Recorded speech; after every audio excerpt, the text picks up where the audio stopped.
Hey everyone. Well, like I said I was going to do on my post that I made last night on asking whether or not mental illness can be overcome completely on your own. And what I mean by that is like not really having any friends to hang out with, not having anyone to confide in, no one to physically hang out with, pretty much going at it completely alone aside from your therapist or therapists. And other than that, yeah, you're pretty much battling it completely on your own. And it looks like the vast majority of the votes seem to say that, yes, it can be done. And there's a few that said it can be done, but with caution. And then there's like a handful, a small percentage that said like, no, it can't be done. And so what I'm getting at is I have fully decided that I am going to attempt to work through my depression, anxiety, loneliness, and whatever else I may be going through on my own. And some of you may highly disagree with that move, but I figure it's going to be in my best interest and to kind of save myself from having to put up with what I call excessive rejection. And so I'd first like to start out by saying that everyone's out there has got their own problems. No one wants to hear about someone else's problems when they're going through their own. And it's like when you're around other people, you don't want to be hanging around other people that are going to be bringing you down or always on the downside of life. I mean, people are looking for people who are on the upside, who can bring them up. And so I figured the best way to keep myself from burning those bridges and burning more bridges is to be in a better mindset, to be in a better situation in life when I do finally go on out to meet people. And so, yes, like the majority of you say, yes, battling mental illness can be done on your own. And I think that's probably the best thing I can do to kind of just save myself from that potential excessive rejection. And I'm not just talking about dating.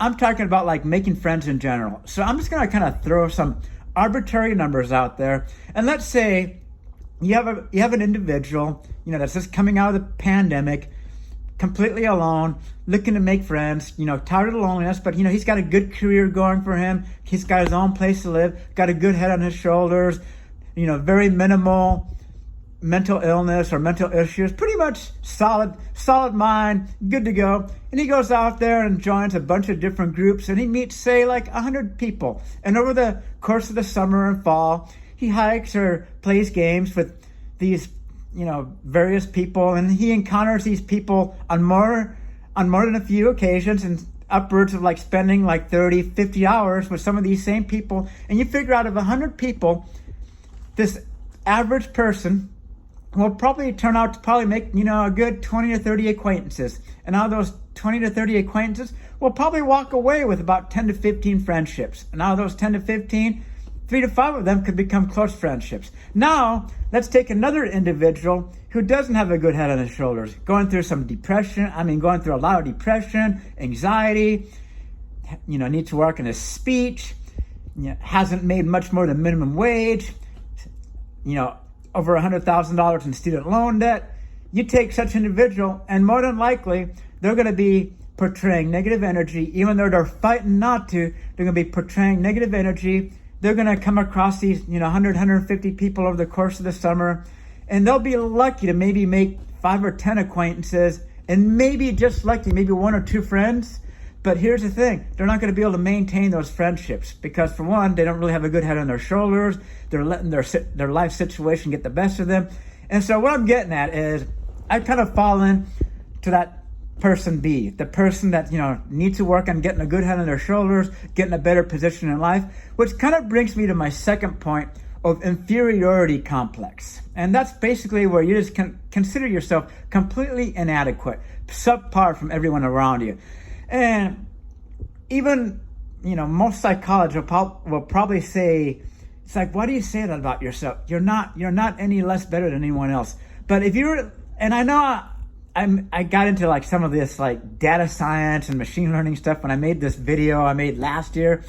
And yes, let's say that okay, I'm not going to even go into that. I'm not going to even bother with that. But what I'm getting at is if you were to collect data on, say, 10,000 individuals who are doing good in life, got a good head on their shoulders, and you were just like collect data on like the number of friends they have and how long they've had these friends and how many relationships they've been in, you'd probably find that they probably have a good amount of friends. They're in a good, healthy relationship. Now, let's say you collected data on 10,000 other individuals who are going through severe depression, anxiety, have speech impediments, can't seem to find a good, steady job, can't get out of debt, poor living situations, relative to where their peers are at. And you're probably going to find that the data is going to show that they probably have 0 friends, maybe 1 or 2, maybe acquaintances.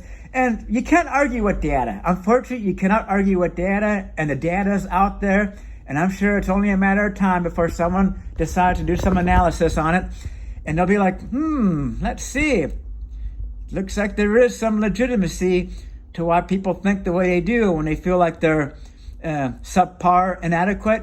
And although a psychologist might tell you you're not, the data is going to tell you otherwise. So that's what's also really drawing me into the field of data science, because data science, machine learning, I find is probably going to disprove a lot of these things that psychologists will try to do to try to make their clients feel good about themselves, but the data is going to prove otherwise. And I know I kind of went off on a little tangent right there, but yes, I would say that probably 90 to 95% of my social anxiety, which is like, being afraid to engage in conversation, just kind of like being nervous around other people, stems from the fact that,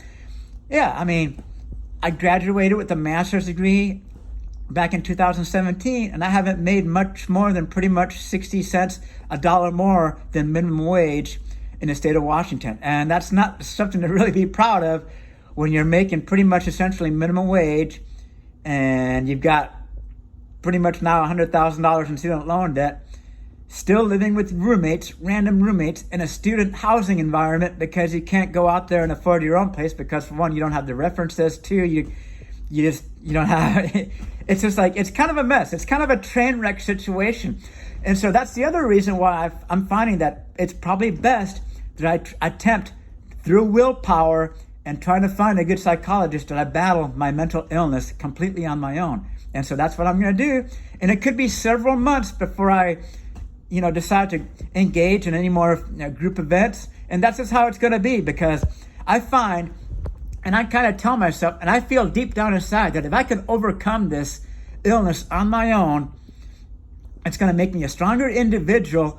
It's going to help me avoid bringing other people down. It's going to help me avoid what I would call excessive rejection. And it's just going to put me in a better spot when I am ready to go out there and engage once again. And here's the other thing too. I've kind of thought up of some prerequisites that I need to meet when I do decide to go out there and start socially engaging with other people again. And some of these might be deemed pathetic, but I'm going to leave those out. But what I am going to say is I have decided that I think it is in my best interest to not only get one opinion, but 2 opinions, because I do want to find out if maybe I am on a spectrum, or maybe if I have some other underlying issues that need to be resolved. But I figure I have decided, I think it's in my best interest that I need to be pretty much, given the go-ahead from 2 professional psychologists with at least a PhD and several years of expertise in the field of social dynamics and relationships. And when I have at least 2 opinions stating that I am ready to go out there and start mingling and start meeting new people, then that's when I will go out there and, rejoin the hiking groups, the activity groups. But until then, I pretty much got to really focus on doing good in my classes, getting those skills up so I can one day hopefully find myself a good job that's going to help me get out of debt, that's going to help me get my own place of living. And of course, a good job is going to also help me to seek out a therapist that's going to help me work on those social issues, those relationship issues. And unfortunately, therapy that's at really high caliber is not covered under my current insurance. And until I get a good job with a good health insurance plan, and even if it's not covered under insurance, I have decided that once I do get a good paying job, I'm going to devote at least a quarter of my monthly income to my mental health, meaning getting proper mental health care treatment, seeking out speech pathologists to work on my speech, getting, proper diagnosis, and just maybe even considering hiring like a life coach, someone that I can maybe talk to, and pay, like people pay for a personal trainer. They pay like for their 1 hour session. Do like see if I can pay someone a good sum of money per hour to just like let me practice with them on conversating with them, like holding a conversation, like starting off with like small talk, and just essentially paying someone to have a conversation with, a life coach or a psychologist. And I'm sure it's going to be pretty spendy. I can imagine it'll probably be upwards of $200 to $300 an hour. But like I said, let's throw an arbitrary number out there. Let's say I get a job making, say after taxes, take-home pay is, let's just round it out. Let's be optimistic here. Let's say take-home pay after taxes is $10,000 a month. I would devote at least $2,500 a month to my mental health care treatment, upwards of up to a third of my income, because that is how determined I am that I want to finally get to a point in life where I can finally be, without a doubt, that when I go out there and engage with any kind of group, that I'm going to be able to go out there, make some new friends, not put myself in a bad light, put my best foot forward, and start really finally being on the path to putting an end to this chronic loneliness. And that's where I want to be at in life. And so I know some of you are going to really disagree on my tactic on going at this completely alone. And so aside from just, kind of getting some things off my chest through my videos, pretty much, if I have anything on my chest, I'm either going to have to just kind of blog about it or keep it inside to myself and just, save it for the therapist. Because after all, that's what therapy is for, right? Therapists are there for people to spill out their problems. So I know it's going to test my will. I'm going to have to fight off the strong, need to feel like I got turned to like, self-medication. I've got to fight those urges, got to fight them hard. That's why I'm going to be doing, hikes on my own, skiing on my own. I'm going to be going places where I normally used to be afraid to go. Because here's the thing too, I got to learn to get comfortable with being alone. I got to learn to have fun being alone. And of course, there's a difference between being lonely and alone. I got to learn to have fun on my own, not be afraid to go on these like hikes I used to be scared of to go alone. So you're going to be seeing me go on some hikes that I used to be scared of to go alone. You're going to be seeing me do some blogging from these hikes that I go on because I was too afraid of getting attacked by a cougar or a bear. Well, if it's my time to go, it's my time to go. So got to put those fears aside. It's time to start becoming comfortable with being alone, have fun being alone. So when I do finally start going out there to meet new people, I can be my best self. Because if you can have fun being alone, then you're going to be able to have fun being with other people. And this is going to be another topic that I'm going to discuss are my 3 fundamental fears. And I intend to overcome these fears in kind of a sequential order.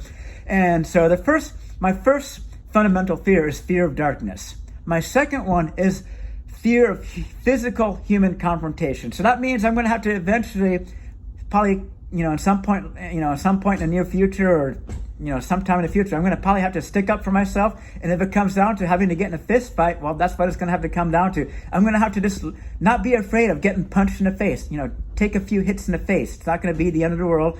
And so that's fear number 2. And fear number 3 is fear of being rejected by all women. So that's the third fundamental fear. So with that being said, I'm going to be kind of discussing that and how I intend to first work on overcoming my fear of darkness. And that's going to involve doing lots of hikes on my own, by myself, at night. Completely at night, maybe doing some sunrise hikes, but you start off hiking at night. And I think a good hike to probably start off with, just kind of an introductory to get me comfortable with hiking at night by myself, would be the Rattlesnake Ledge. And so I'll let you guys know when I do that. And I can probably I don't know if I'll be able to do a live stream from it. No, I can't do a live stream because I got to be doing it on my own. I'll carry my phone with me to actually be able to blog, but I can't be doing no live stream. Then I think after Rattlesnake Ledge, I might step it up to Mailbox Peak at night. Mailbox Peak at night. And so, start doing some night hikes completely by myself, overcome that fear of darkness. Then, I'm kind of going off on another tangent, but I need to find myself like an abandoned cabin, like a big, huge abandoned building, and then go into it, spend the night, completely dark, and maybe even go without no phone, no nothing, completely on my own, overcome that fear of darkness. Okay, so what I'm getting at is I've just got to become fearless. I got to become fearless when it comes to being alone. So that's where I'm at right now. Let me know what you guys think. But yes, based on the results of the votes, it turns out that yes, mental illness can be overcome completely on your own, and I think that's what I'm going to attempt to do. And I think it's going to be in my best interest, because it was great and all doing these group hikes last year, but I just wasn't ready. That's all there was to it. And so with that being said, I think to everyone I've met in the hiking group, to all my previous roommates, and even my former roommate that, we just, unfortunately, this thing didn't work out with. So you know who you are. You know who you are. If I've met you in the hiking group, or if I've met you hiking, wherever you may be at, I want to make a public apology. I want to apologize for being someone who was a Debbie Downer, for someone that was just too quick to be like, oh, the pandemic made me depressed. I was so lonely during the pandemic.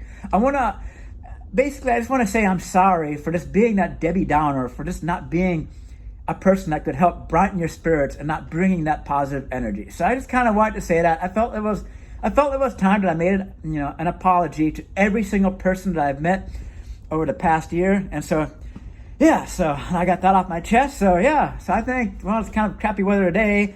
I've been hitting the gym again. I got to get some size back on me. I want to get big again, put some muscle mass back on me again. And yeah, kind of a dreary day. So I think today I'm going to do some lats and some biceps. And then next time I do a hike, I'll probably blog about a topic. I might talk about, I don't know, whether or not, is it possible? Oh, let's see. What would be a good topic to talk?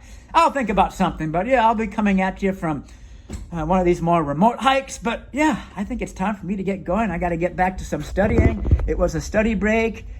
Oh yeah, study, and that's what I'll blog about next time. How I came from pretty much failing in two out of my 3 classes to now pretty much succeeding. That might be a good topic to discuss. Kind of something a little bit more on the positive side. How you go from basically almost failing your classes to passing them right at the end of the quarter. So, yep, got to get back to it. So thank you all for watching, and I'll see you guys in the next update.